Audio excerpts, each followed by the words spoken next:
नमस्कार. तर आज म्हण घेऊया, दगडापेक्षा वीट मऊ. अर्थ अगदी सोपा आहे. खूप मोठ्या संकटापेक्षा किंवा समस्येपेक्षा एखादे छोटे संकट किंवा छोटी समस्या सुसह्य होते. आता उदाहरण सांगते हां. कालचा पेपर इतका अवघड गेला.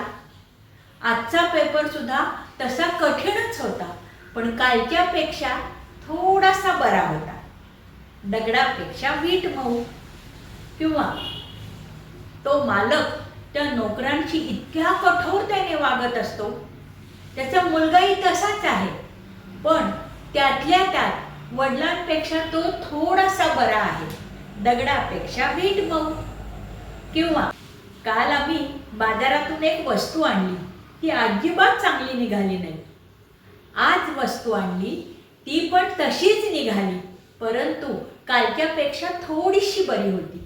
दगडापेक्षा वीट मऊ. उदाहरण आवडलं तर लाईक, शेअर, सबस्क्राईब करा.